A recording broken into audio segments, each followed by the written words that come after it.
Unmasking the Ideology and Rise of Nazi Germany. Ladies and gentlemen, today we delve into a critical juncture in world history, exploring the intricate fabric of Nazi ideology and Adolf Hitler's ascent to power in Germany.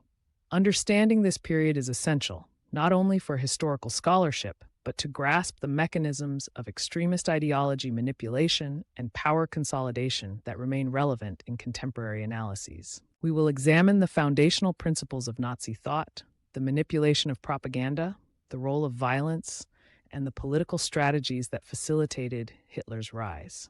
Nazi ideology was underpinned by a pseudoscientific belief in racial hierarchy, with Aryan supremacy at its core. Adolf Hitler posited the Aryans as the premier culture-creating race, whereas others were deemed inferior.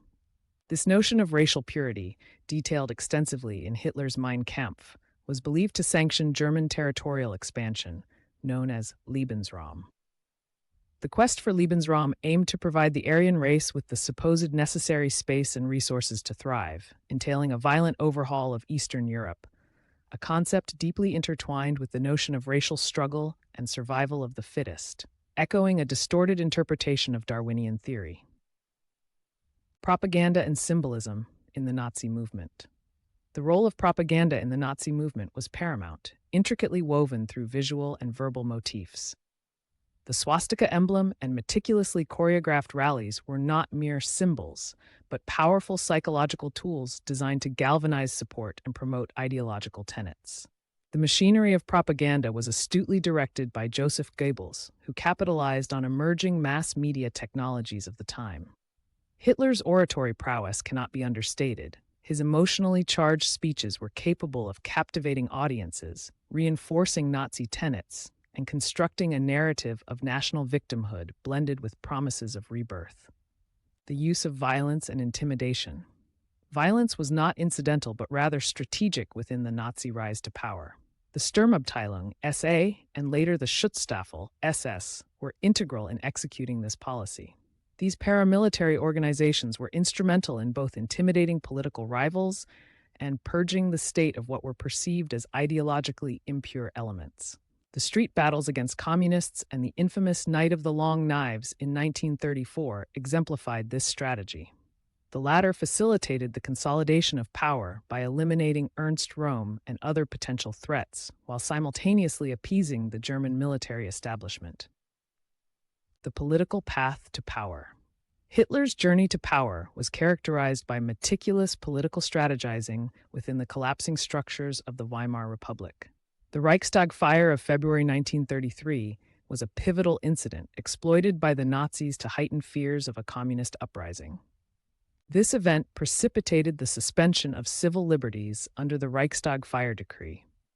The subsequent passage of the Enabling Act granted Hitler the authority to legislate independently of the Reichstag, thereby dismantling the constitutional framework of Germany and marking the genesis of totalitarian governance. Nazi consolidation of power. Following the political ascent, the Nazis swiftly sought to consolidate control over Germany's socio-political environment. The dismantling of the Länder underscored the Nazi commitment to centralization, while trade unions were dissolved, subsumed into the National Labor Front. The expansion of concentration camps, such as Dachau, initially targeted political dissidents, soon extending to Jews, Romani people, and other groups deemed undesirable.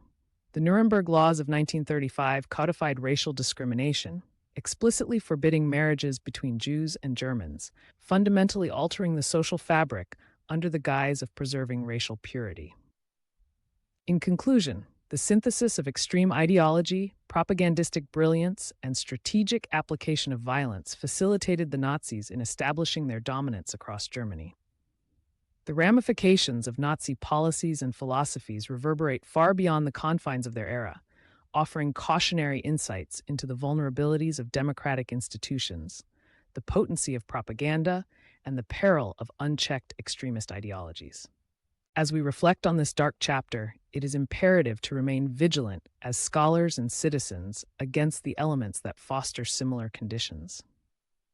Thank you for engaging with this exploration of Nazi Germany's rise. If you found this content insightful, please like, comment, and subscribe for more nuanced discussions on history and political dynamics. Share your thoughts below. We value your perspective and look forward to continuing this dialogue.